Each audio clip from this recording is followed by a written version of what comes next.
Hi ಎಲ್ಲರಿಗೂ ನಮಸ್ಕಾರ. ಮುದ್ದು ಸೊಸೆ ಸೀರಿಯಲ್ ಏನಾಗ್ತಿದೆ ಅಂತ ನೋಡ್ಕೊಂಬರೋಣ ಬನ್ನಿ. ಶಿವರಾಮೇಗೌಡರು ವಿದ್ಯಾ ಜೊತೆ ಮೆಡಿಕಲ್ ಕ್ಯಾಂಪಿಗೆ ಅಂತ ಬಂದಿರ್ತಾರೆ. ಹಾಗಾಗಿ ಶಿವರಾಮೇಗೌಡರನ್ನ ಮೆಡಿಕಲ್ ಕ್ಯಾಂಪ್ ಬಗ್ಗೆ ಕುರಿತು ಮಾತಾಡಬೇಕು ಅಂತ ಹೇಳಿದಾಗ ಅವರು ಮಾತಾಡ್ತಾ ಇರ್ತಾರೆ. ಇಲ್ಲಿಗೆ ಬಂದಿರೋಂತಹ ಜನಗಳೆಲ್ಲರೂ ಕೂಡ ಮೆಡಿಕಲ್ ಕ್ಯಾಂಪ್ನ ಯೂಸ್ ಮಾಡ್ಕೋಬೇಕು, ಹಾಗೆ ರಕ್ತದಾನ ಮಾಡಬೇಕು. ರಕ್ತದಾನ ಮಾಡೋದ್ರಿಂದ ಶ್ರೇಷ್ಠ ದಾನ ಯಾವುದೂ ಇಲ್ಲ ಅಂತ ಹೇಳ್ತಾರೆ. ಹಾಗೂ ಫಿಲಮ್ ಆಕ್ಟರ್ಸ್ ಆದ ಡಾಕ್ಟರ್ ರಾಜ್ಕುಮಾರ್ ಮನೆತನದವರು ಕೂಡ ಇದೇ ಕರ್ತವ್ಯನ ಮಾಡ್ಕೊಂಡು ಬಂದಿದ್ದಾರೆ ಅಂತ ಹೇಳ್ತಾರೆ. ಆಗ ಅಲ್ಲಿದ್ದಂತಹ ಯಾರೋ ಒಬ್ಬ ಮಹಿಳೆ, ನಾವು ರಕ್ತದಾನ ಮಾಡಬೇಕು ಅಂತ ಹೇಳ್ತಾರೆ. ಹೌದಮ್ಮ, ರಕ್ತದಾನ ಮಾಡಿದ್ರೆ ತುಂಬಾ ಒಳ್ಳೇದು, ಒಳ್ಳೆ ಕೆಲಸ, ಅದು ನಾವು ಇನ್ನೊಬ್ಬರಿಗೆ ಜೀವ ಉಳಿಸ್ದಂಗೆ ಆಗುತ್ತೆ ಅಂತ ಹೇಳ್ತಾರೆ.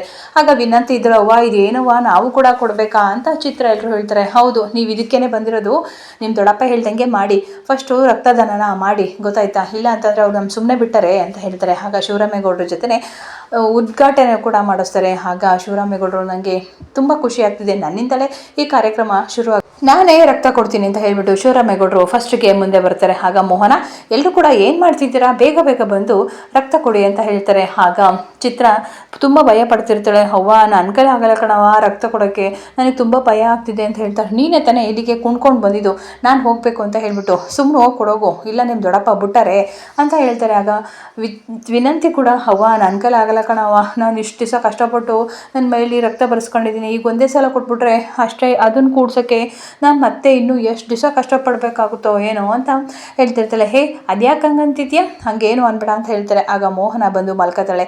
ಆಗ ಎಲ್ಲರೂ ಕೂಡ ಬಂದು ರಕ್ತನ ಕೊಡ್ತಾ ಇರ್ತಾರೆ.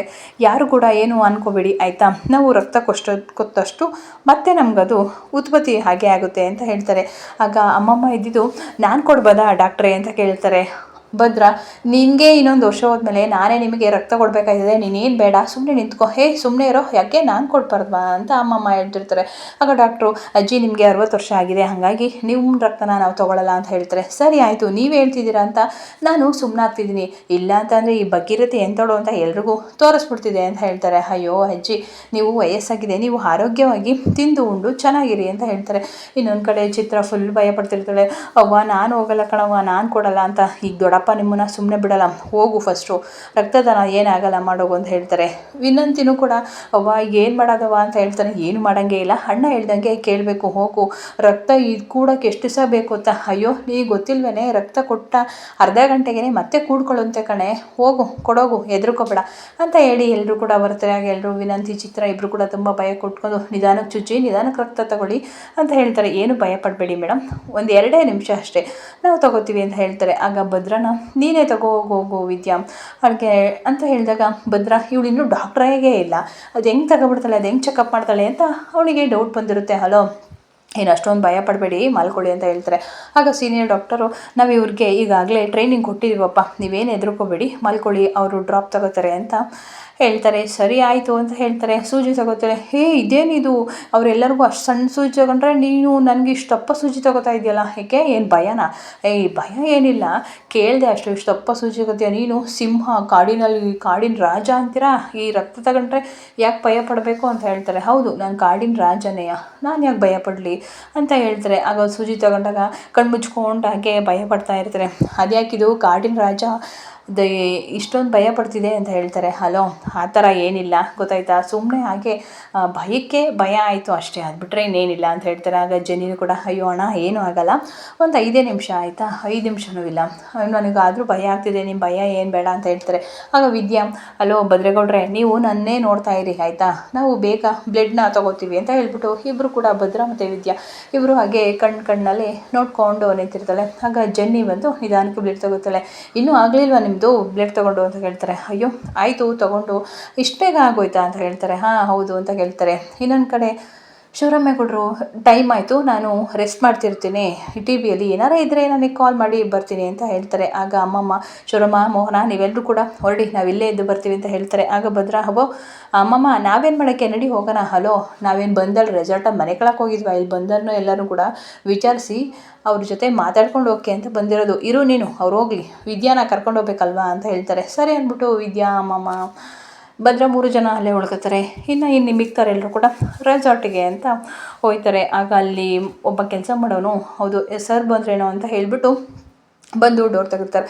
ಸರ್ ನಾನು ಇಲ್ಲಿಯ ಮೇಸ್ತ್ರಿ ಸರ್, ಸೊ ಹಂಗಾಗಿ ನಿಮ್ಗೆ ಏನೇನು ಬೇಕೋ ಅದನ್ನೆಲ್ಲ ನನಗೆ ಹೇಳಿದ್ದಾರೆ. ನಾನು ನಿಮಗೆ ಅರೇಂಜ್ ಮಾಡಿದ್ದೀನಿ ಸರ್, ಬನ್ನಿ ಅಂತ ಹೇಳಿಬಿಟ್ಟು ಒಳಗಡೆ ಎಲ್ಲರೂ ಕೂಡ ಕರ್ಕೊಂಡು ಹೋಗ್ತಾರೆ. ತುಂಬ ಚೆನ್ನಾಗಿದೆ ನಿಮ್ಮ ಟಿ ಬಿ ಅಂತ ಹೇಳ್ತಾರೆ. ಹೌದಾ, ಥ್ಯಾಂಕ್ ಯು ಸರ್ ಅಂತ ಹೇಳಿದಾಗ, ಸರ್ ನಿಮಗೆ ನಾನು ಈ ಕಡೆ ರೂಮ್ನ ಅರೇಂಜ್ ಮಾಡಿದ್ದೀನಿ, ನೀವು ಇಲ್ಲಿ ಉಳ್ಕೋಬೋದು, ನೀವು ಇಲ್ಲಿ ರೆಸ್ಟ್ ಮಾಡಿ, ನಿಮ್ಗೆ ಏನೇ ಬೇಕಿದ್ದರೂ ಒಂದು ಫೋನ್ ಕಾಲ್ ಮಾಡಿ ಬರ್ತೀನಿ ಅಂತ ಹೇಳ್ತಾರೆ. ಆಗ ವಿನಂತಿ ಇದ್ದೋಳು, ಎಷ್ಟು ಚೆನ್ನಾಗೈತೆ ಇದು, ಒಳ್ಳೆ ಸಖತ್ತಾಗೈತೆ, ತಣ್ಣಗೈತೆ, ತುಂಬ ಚಳಿ ಆಯ್ತೈತೆ, ಕೋಲ್ಡ್ ವೆದರು ಅಂತ ಹೇಳಿಬಿಟ್ಟು ಸೆಲ್ಫಿ ತಗೋತಾ ಇರ್ತಾಳೆ. ಆಹಾ ಬನ್ನಿ 4 ಜನ ಸೆಲ್ಫಿ ತೊಗೊಳ್ಳೋಣ ಅಂತ ಹೇಳ್ಬಿಟ್ಟು ಸೆಲ್ಫಿ ತೊಗೊತಿರ್ತಾಳೆ. ಅವ್ರ ಮೇಲೆ ಎಷ್ಟೇ ಕೋಪ ಇದ್ದರೂ ಕೂಡ 4 ಜನ ಮತ್ತೆ ಒಂದಾಗಿ ಸೆಲ್ಫಿ ತೊಗೊಂಡು ಖುಷಿ ಪಡ್ತಾ ಇರ್ತಾರೆ. ಹೌದು, ಆಗ ವಿಚಿತ್ರ ಇದ್ದರು, ನನಗೂ ನಮ್ಮ ಅಮ್ಮಂಗೂ ಮೇಲ್ಗಡೆ ಒಂದು ರೂಮ್ನ ಕೊಡಿ ಅಂತ ಹೇಳ್ತಾರೆ. ವಿನಂತಿ, ನನಗೂ ಮತ್ತು ನಮ್ಮ ಅಮ್ಮಂಗೂ ಕೂಡ ಇಬ್ರಿಗೂ ಒಂದು ರೂಮ್ ಕೊಡಿ, ನಿಮ್ಗೆಲ್ರಿಗೂ ಕೂಡ ಅರೇಂಜ್ ಮಾಡಿದ್ದೀನಿ ಬನ್ನಿ ಅಂತ ಹೇಳ್ತಾರೆ. ಇನ್ನೊಂದು ಕಡೆ ವಿದ್ಯಾ ಅಲ್ಲೇ ಬೇರೆ ಪೇಷೆಂಟ್ಗಳನ್ನ ನೋಡ್ತಾ ಇರ್ತಾಳೆ. ಆಗ ನೋಡ್ತಿರ್ಬೇಕಾದ್ರೆ ಜೆನ್ನಿ ಹಾಗೆ ಆ ಕಡೆ ಸೈಡಿಗೆ ಹೋಗ್ಬಿಟ್ಟು ಫೋನ್ ಇಟ್ಕೊಂಡು ನಿಂತಿರ್ತಾಳೆ. ವಿದ್ಯಾ ಅದನ್ನು ನೋಡ್ಬಿಟ್ಟು ಜೆನ್ನಿ ಹತ್ರ ಹೋಗ್ತಾಳೆ. ಏನು ಜೆನ್ನಿ ಫುಲ್ ಬ್ಯುಸಿನಾ ಅಂತ ಹೇಳ್ತಾರೆ. ಹಾಗೇನಿಲ್ಲ, ಹಾಗೆ ರೀಲ್ಸ್ ನೋಡ್ತಿದ್ದೆ ಅಂತ ಹೇಳ್ತಾರೆ. ಏನು ರೀಲ್ಸ್ ನೋಡ್ತಿದ್ದ, ನನಗೆ ಗೊತ್ತು ಸತೀಶ್ ಅಣ್ಣಂಜಗ್ಗೆ ಫಸ್ಟ್ ಹೇಳಬೇಕು ಅಂತ ಮಾತಾಡಿಕೊಂಡು ಹೋಗ್ತಾಳೆ. ಏನು ಸತೀಶ್ ಅವರ? ಹಾಂ ಹೌದು, ನಿಮ್ಮ ವಿಷಯ ನನಗೇನು ಗೊತ್ತಿಲ್ಲ ಅಂತ ಅಂದ್ಕೊಂಡ್ಬಿಟ್ಟಿದ್ಯಾ, ಈ ಕಡೆಗೆ ಬಂದು ನೀನು ರೀಲ್ಸ್ ನೋಡ್ತಿದ್ಯಾ, ನೀನು ಚಾಟ್ ಮಾಡ್ತಿರೋದು ಮಾತಾಡ್ತಿರೋದು ಫೋನಲ್ಲಿ ಅದೆಲ್ಲ ನನಗೆ ಗೊತ್ತು, ಹಾಗೆ ನಿಮ್ಮ ವಿಷಯ ಎಲ್ಲ ಕೂಡ ನನಗೆ ಗೊತ್ತು. ನಮ್ಮ ವಿಷಯ ನಿಮಗೆ ಗೊತ್ತಾ? ಹೌದು, ನೀವು ಎಷ್ಟು ದಿವಸದಿಂದ ನಡೆಸಿದ್ದೀರಾ, ಏನು ಎತ್ತ ಎಲ್ಲಿ ಹೋಗ್ತೀರಾ ಎಲ್ಲ ನನಗೆ ಗೊತ್ತು. ಹೌದಾ, ಎಲ್ರಿಗೂ ಗೊತ್ತಾ? ಅದು ನಿಮಗೆ ಮಾತ್ರ ಗೊತ್ತಷ್ಟೇ, ಇಡೀ ಅರ್ಧ ಕಾಲೇಜ್ಗೆ ನಿಮ್ಮ ಬಗ್ಗೆ ಎಲ್ಲರಿಗೂ ಗೊತ್ತು. ನೋಡು ಜೆನಿ, ಓದ್ತಿದ್ಯಾ, ಫಸ್ಟು ಓದಿನ ಕಡೆ ಗಮನ ಕೊಡು, ಅದು ಬಿಟ್ಟು ಇದೆಲ್ಲ ಬೇಡ ಅಂತ ಹೇಳ್ಬಿಟ್ಟು ಬರ್ತಾಳೆ. ಇನ್ನೊಂದು ಕಡೆ ಶಿವರಾಮೇಗೌಡರು ಎಲ್ಲರೂ ಕೂಡ ಹೊರಗಡೆ ಬಂದು ಮಾತಾಡ್ತಿರ್ಬೇಕಾರೆ ಅಲ್ಲೇ ಕಾಡಿನ ಪಕ್ಕ ಇರುವಂತಹ ಜನಗಳೆಲ್ಲರೂ ಕೂಡ ಬಂದು ಹಣ್ಣು ಹಂಪಲು ಅವ್ರ ಹೊಲದಲ್ಲಿ ಏನು ಬೆಳೆದಿರ್ತಾರೆ ಅದನ್ನೆಲ್ಲ ತಂದು ಕೊಡ್ತಾರೆ. ತಗೊಳ್ಳಿ, ಇದೆಲ್ಲ ಯಾಕೆ ತಂದ್ರಪ್ಪ ಅಂತ ಕೇಳ್ತಾರೆ. ಇದೆಲ್ಲ ನಾವೇ ಬೆಳೆದಿರೋದು ಸಾಹೇಬ್ರೆ, ನೀವು ಬಂದಿದ್ದೀರಾ ಅಂತ ಗೊತ್ತಾಯಿತು, ಹಾಗಾಗಿ ಬಂದು ನಾವು ಇಲ್ಲೇ ಕಾಡು ಪಕ್ಕದಲ್ಲಿರೋ ಮಲ್ಕಿಪುರದವರು ಅಂತ ಹೇಳ್ತಾರೆ, ನೀವು ಇದನ್ನೆಲ್ಲ ತೊಗೋಬೇಕು ಅರ್ಪಿಸ್ಕೋಬೇಕು ಅಂತ ಹೇಳ್ತಾರೆ. ಸರಿ ಆಯಿತು, ಥ್ಯಾಂಕ್ ಯು, ನೀವು ಬಂದಿದ್ದ ವಿಚಾರ ಒಂದು ದೊಡ್ಡ ಸಂಕಷ್ಟ ನಮಗೆ ಎದುರಾಗೈತೆ ದೇವರು, ಅದಕ್ಕೋಸ್ಕರ ಬಂದು. ಹೌದಾ, ಕಷ್ಟನಾ, ಏನಂತ ಕಷ್ಟ ಅಂತ ಹೇಳ್ತಾರೆ. ಇಲ್ಲಿ ಒಬ್ಬ ರಾಕ್ಷಸ ಬಿಂದು ಅನ್ನೋರು ಸೇರಿಕೊಂಡು ನಮ್ಮ ಪ್ರಾಣ ಹಿಂಸೆನ ಮಾಡ್ತಿದ್ದಾರೆ ಅಂತ ಹೇಳ್ತಾರೆ. ಹೌದಾ, ಹಂಗಂತ ಯಾರು? ನಾನು ಅಂತ ಹೆಸರನ್ನೇ ಕೇಳಿಲ್ವಲ್ಲ ಅಂತ ಕೇಳ್ತಾರೆ. ಹೌದು, ನಮ್ಗೆ ಇಲ್ಲಿ ಜನಗಳು ಬದುಕೋದೇ ಕಷ್ಟ ಆಗಿದೆ, ನೇರಳೆ ಫಲ ಹೆಚ್ಚಾದಾಗಲೇ ನಾವು ಎಚ್ಚೆತ್ಕೋಬೇಕಿತ್ತು, ಇಲ್ಲಿ ಇರುವಂತಹ ಜನಗಳೆಲ್ಲರೂ ಕೂಡ ಕಡಿತಾ ಇದೆ ಅಂತ ಹೇಳ್ತಾರೆ. ಏನು ಹೇಳ್ತಿದ್ದೀರಾ? ಹೌದು ಸಾಹೇಬ್ರೆ, ಅವರು ಈಗ ಬರಗಾಲ ಬಂದಿರೋದ್ರಿಂದ ಮಳೆ ಬೆಳೆ ಇಲ್ಲ, ಅವ್ರಿಗೆ ತಿನ್ನೋಕ್ಕೆ ಊಟ ಇಲ್ಲ ಅಂತ ಹೇಳ್ಬಿಟ್ಟು ಈಗ ಬಿಂದುಗಳು ಏನು ಮಾಡ್ತವೆ, ಸ್ವಲ್ಪ ಜನ ಊರೊಳಗಡೆ ಬರ್ತವೆ, ಇನ್ನೊಷ್ಟು ಜನ ಊಟನ ಹುಡ್ಕೊಂಡು ಹೋಗ್ತಿದ್ದೇವೆ. ಅದರಲ್ಲಿ ನೇರಳೆ ಫಲ ಜಾಸ್ತಿ ಆದರೆ ಈ ಥರ ಬರಗಾಲ ಬರುತ್ತೆ ಅಂತ ನಮ್ಮ ಅಜ್ಜ ಮುತ್ತಂದರು ಹೇಳ್ತಾ ಇದ್ರು. ಆದರೂ ಕೂಡ ನಾವು ಆಗ ಬಂದಾಗಲೇ ನಾವು ಎಚ್ಚೆತ್ಕೋಬೇಕಿತ್ತು ಅಂತ ಹೇಳ್ತಾರೆ. ಏನೋ ನೇರಳೆ ಫಲ ಹೆಚ್ಚಾದರೆ ಬರಗಾಲ ಬರುತ್ತೆ? ಹೌದು ಕಣವ, ನಮ್ಮ ಮುತ್ತಜ್ಜು ಕಾಲದಿಂದ ಈ ವಾಡಿಕೆ ನಡ್ಕೊಂಡು ಬಂದಿದೆ ಅಂತ ಹೇಳ್ತಾರೆ. ಆದರೂ ಕೂಡ ಈಶ್ವರಿ, ಇದೆಲ್ಲ ಮೂಢನಂಬಿಕೆ, ಇದೆಲ್ಲ ನಂಬರ್ದು ಮೂಢನಂಬಿಕೆ ಎಲ್ಲ ಕಣವ, ಇದೇ ದಿಟ, ಪ್ರಕೃತಿ ಹೇಗೆ ಬೇಕೋ ಹಾಗೆ ಇದ್ಬಿಟ್ಟು ಅದೆಲ್ಲನೂ ಕೂಡ ನುಂಗ್ಕೊಂಡು ನಮಗೆ ಈ ರೀತಿ ಮಾಡುತ್ತೆ. ಹಾಗಾಗಿ ಈ ರಾಕ್ಷಸ ಬಿಂದುಗಳು ಅನ್ನೋವು ಬಂದು ನಮಗೆ ತುಂಬಾ ಕಾಟ ಕೊಡ್ತಿದೆ. ಅವು ಕಚ್ಚೋದ್ರಿಂದ ಎಷ್ಟೋ ಜನ ಸತ್ತೋಗಿದ್ದಾರೆ. ಅವ್ರು ಕಚ್ಚಿದರೆ ಬದುಕುಳಿಯೋದೇ ತುಂಬ ಕಷ್ಟ ಆಗ್ತಿದೆ ಸರ್, ದಯವಿಟ್ಟು ಇದಕ್ಕೆ ಏನಾದರೂ ನೀವು ಪರಿಹಾರನ ಕಂಡ್ಕೋಬೇಕು. ಅವೇನಾದರೂ ಒಂದು ಸಲ ಊರೊಳಗೆ ಬಂತು ಅಂದರೆ 3-4 ಜನ ಖಂಡಿತ ಸತ್ತೋಗೋ ಜಾತಿ, ಅದಕ್ಕೆ ಔಷಧಿನೇ ಇಲ್ಲ ಅಂತ ಹೇಳ್ತಾರೆ. ಆಗ ಶಿವರಾಮೇಗೌಡರು ಹೈಯರ್ ಆಫೀಸರ್ಗೆ ಕಾಲ್ ಮಾಡಿ ಮಾತಾಡ್ತಾರೆ.